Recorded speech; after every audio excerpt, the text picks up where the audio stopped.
Let the stories carry you into sleep. They always said family comes first, but mine came with an RSVP limit. Every summer for the past 8 years, like clockwork, my phone would buzz in late May. It wasn't a warm hello from my mom, Mrs. Linda.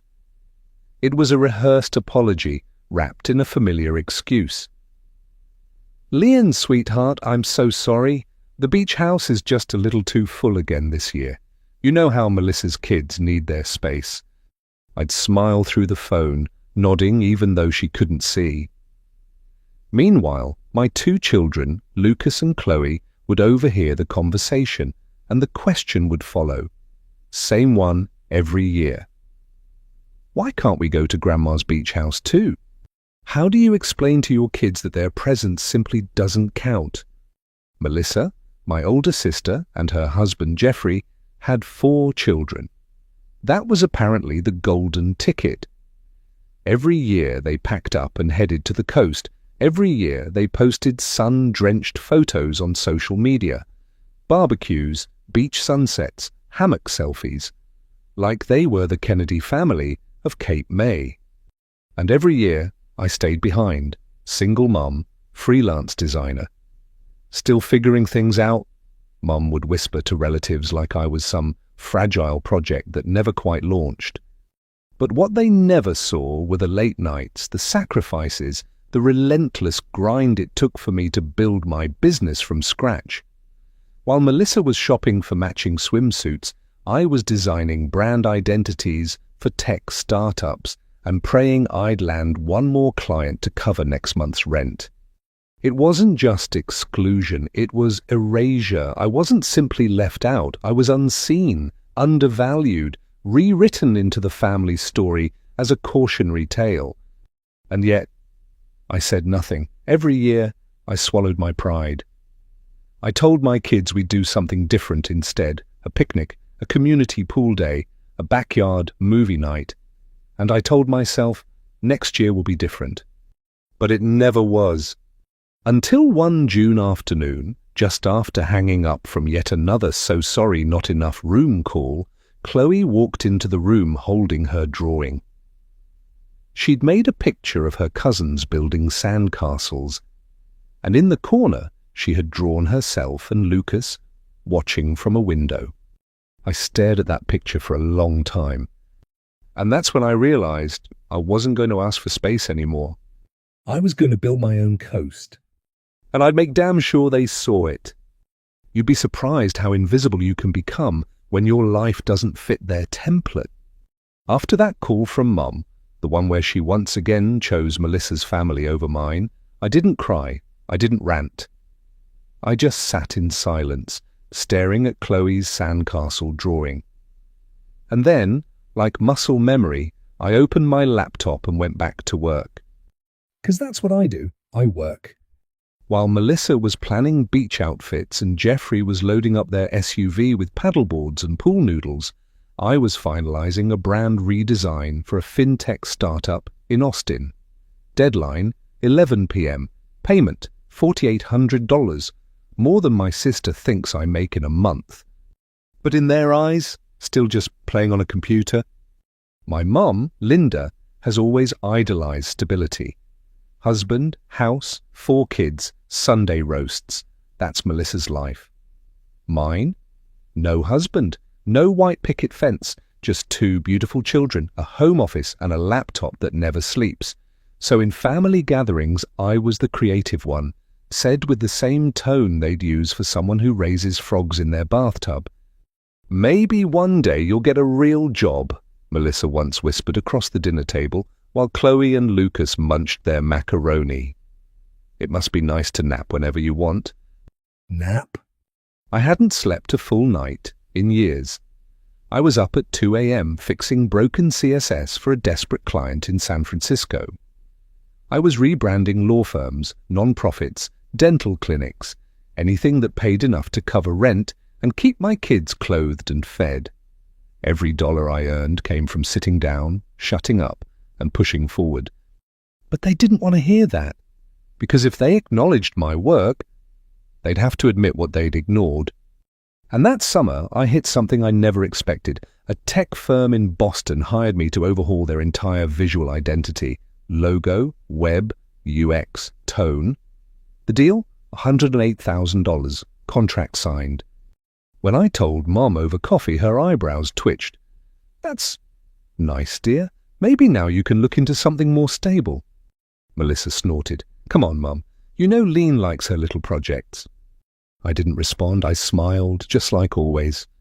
But that night, when Lucas asked if Grandma would ever have room for us too, I tucked him in, kissed his forehead, and quietly opened Zillow. I wasn't going to beg for space anymore. I was going to own the shoreline. They laughed at my laptop, so I used it to change my life.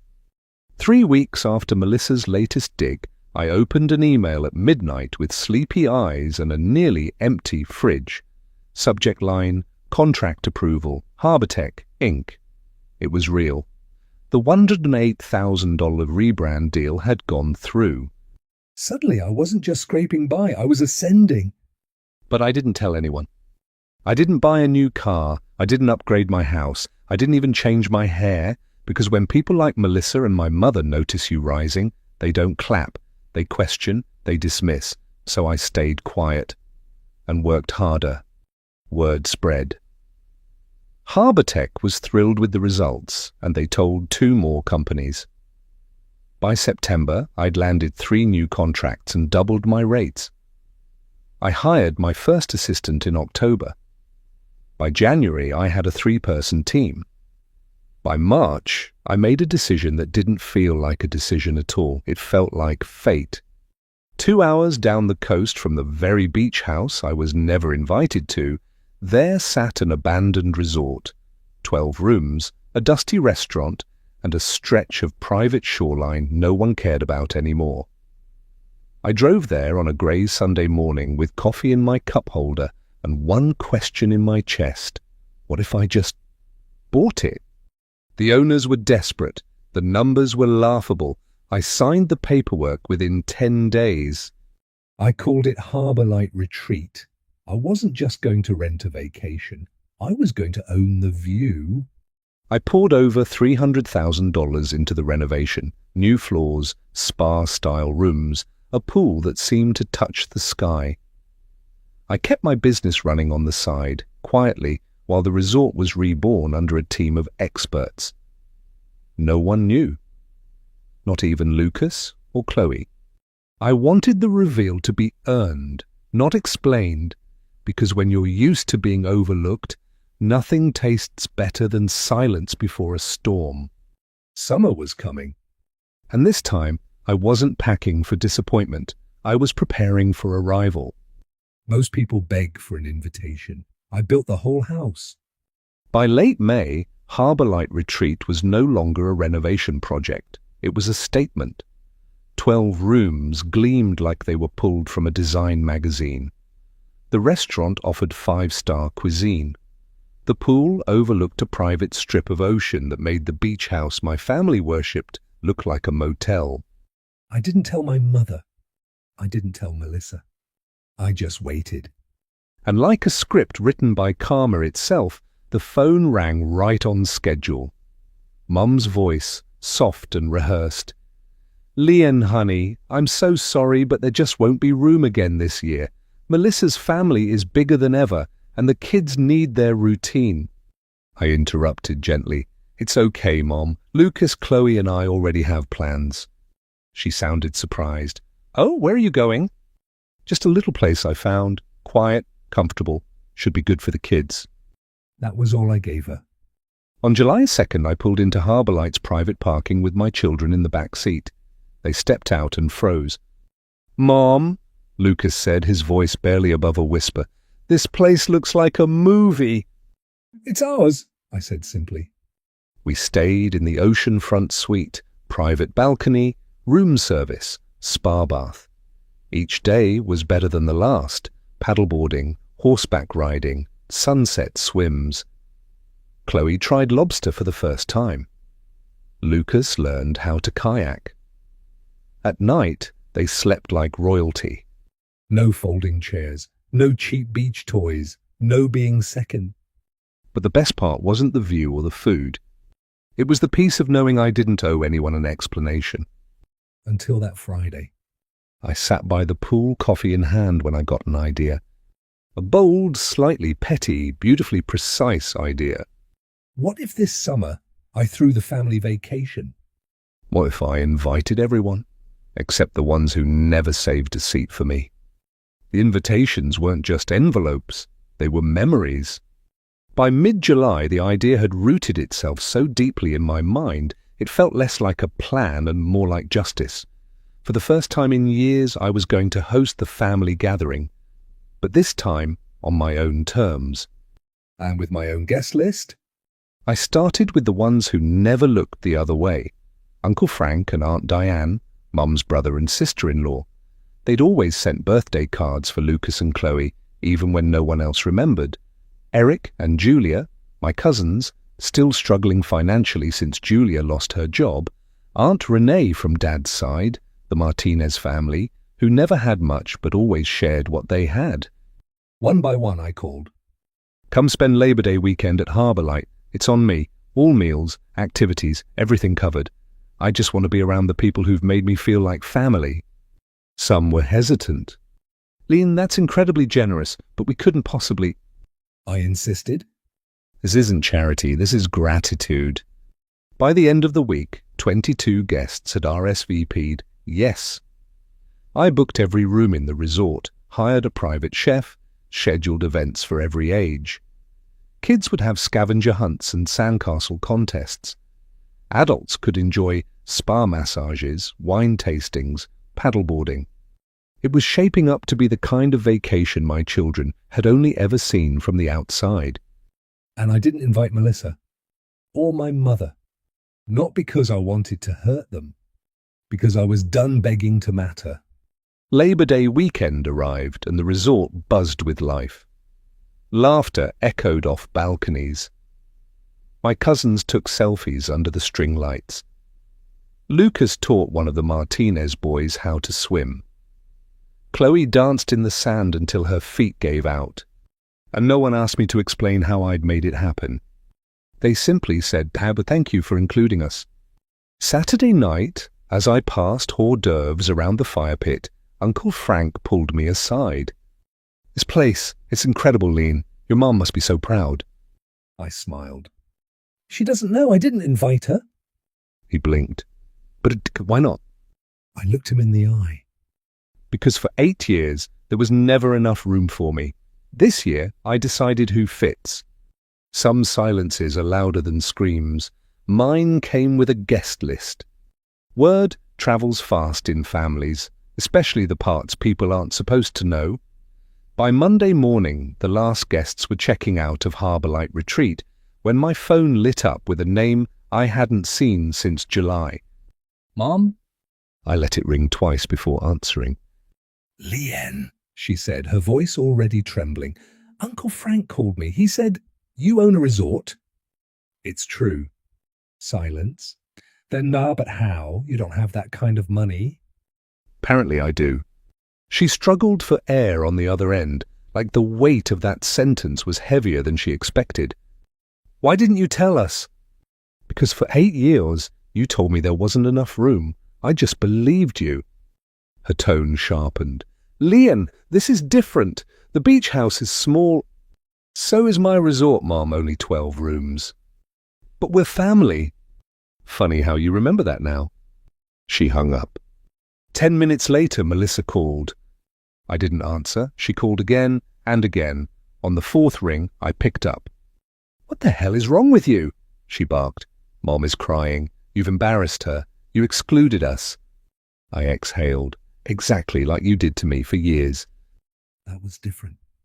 Why? Because your family mattered more than mine. She fell quiet, then spat. You're being petty, vindictive. No, I'm being honest. I'm done performing for a family that never clapped. Melissa's voice dropped. You think this makes you better? No, I said calmly, but it makes me free. For the next few days, the silence returned. But this time, it was theirs. No calls, no texts. Just a heavy, humming quiet. until a knock came at my front door, well past 10 p.m. A knock that late doesn't ask a question, it delivers one. I opened the front door slowly, expecting maybe a neighbor or a mistake. But there she was. Melissa, no makeup, wind-wrecked hair, eyes red like she hadn't slept since our last call. "What are you doing here?" I asked, still holding the door. She shrugged, talking, hopefully. I didn't step aside. "I don't want a scene, Melissa." She gave a small, bitter laugh. "Don't worry, I'm too tired for one." I let her in. We sat in silence for what felt like forever. The kitchen was dim, the only light humming from above the sink. She finally spoke. "You think I don't see what's happening, Leon? You built something. You earned something. And I guess I thought it would fail." I raised an eyebrow. "Why would you want that?" Melissa looked down. "Because if you failed, I didn't have to question anything.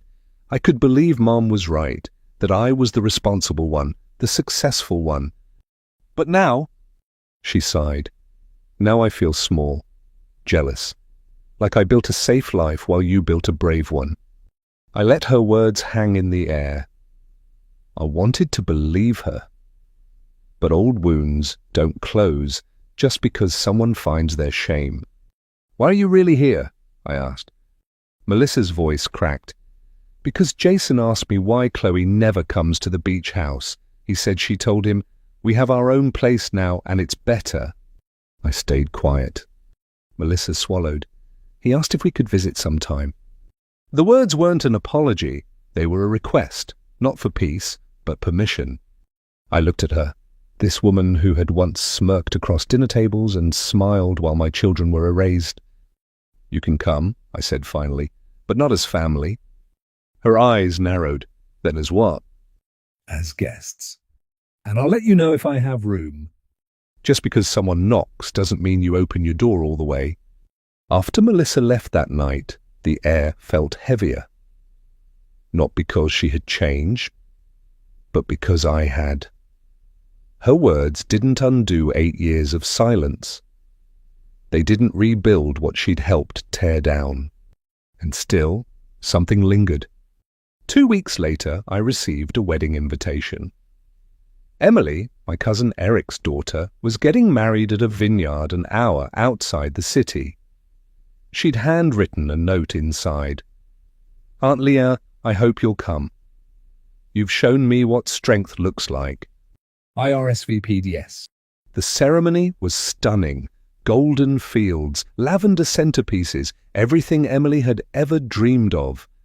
Lucas and Chloe looked sharp in navy and silver, laughing with second cousins like they finally belonged. That's when I saw them. Melissa, Mom, sitting at a back table, quiet, watching. I was at the head table, between Uncle Frank and Aunt Diane. No one questioned it. No one raised an eyebrow.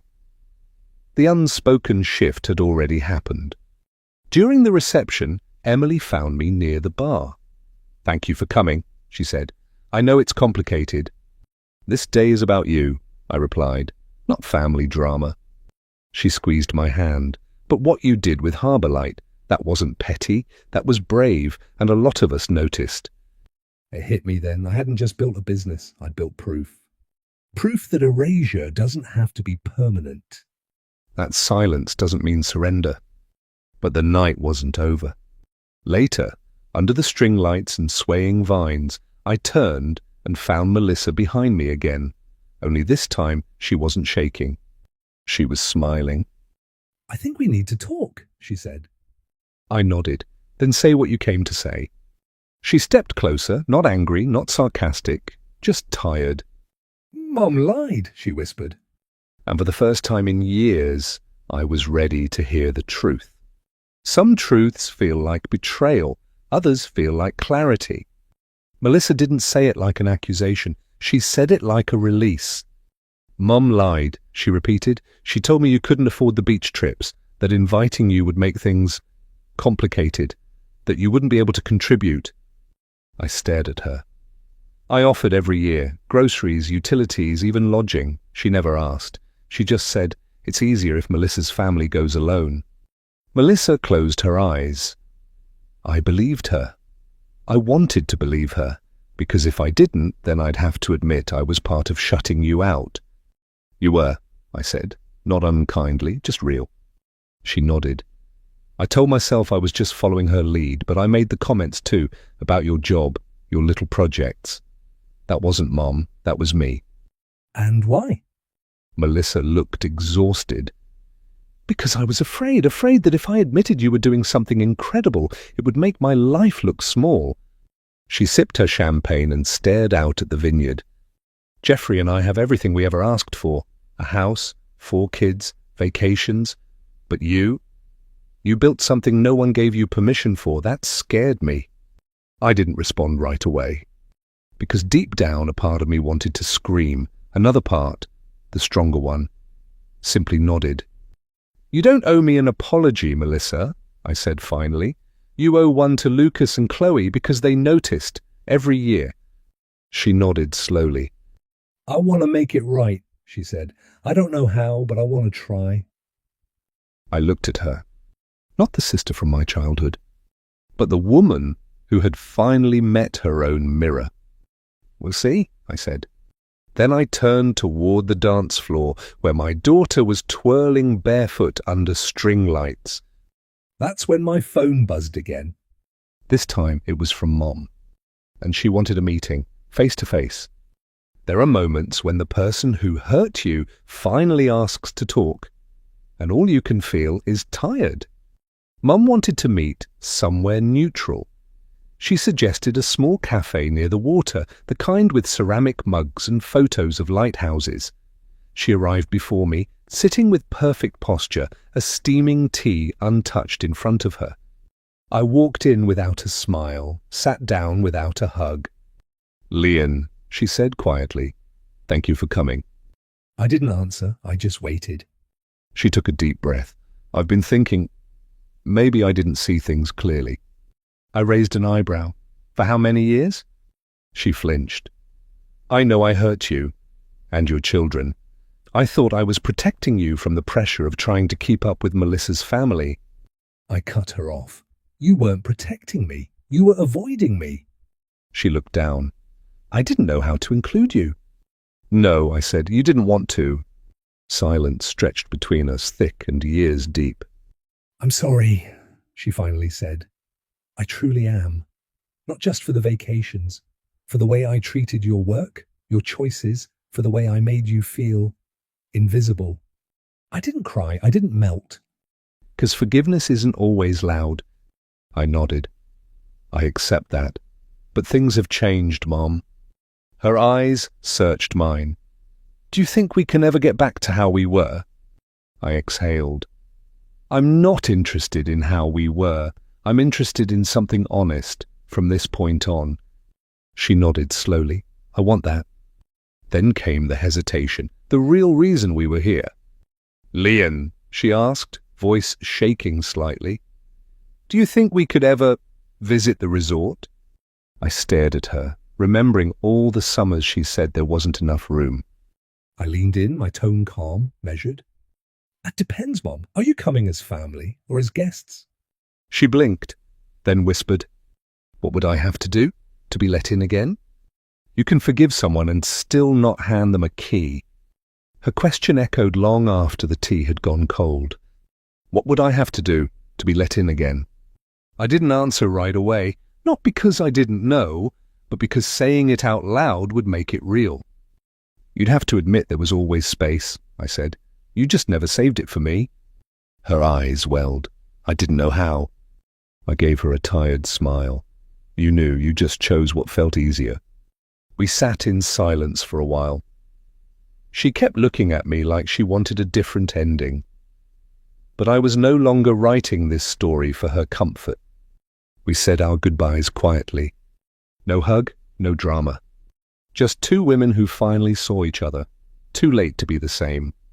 Later that night, as I sat with Chloe and Lucas on the resort balcony, watching the ocean swallow the sun, Chloe leaned her head on my shoulder.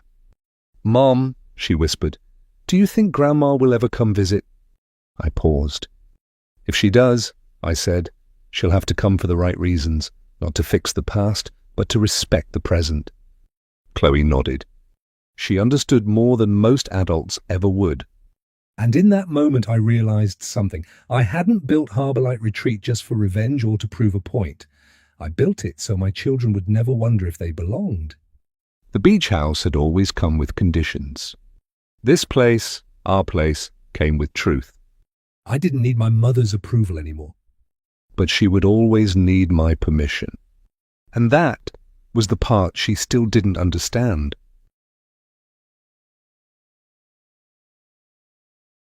Thanks for listening. If this story helped you unwind, don't forget to like and subscribe channel Reddit Stories to Fall Asleep too. There's a new tale waiting for you every night, right here. Sleep well.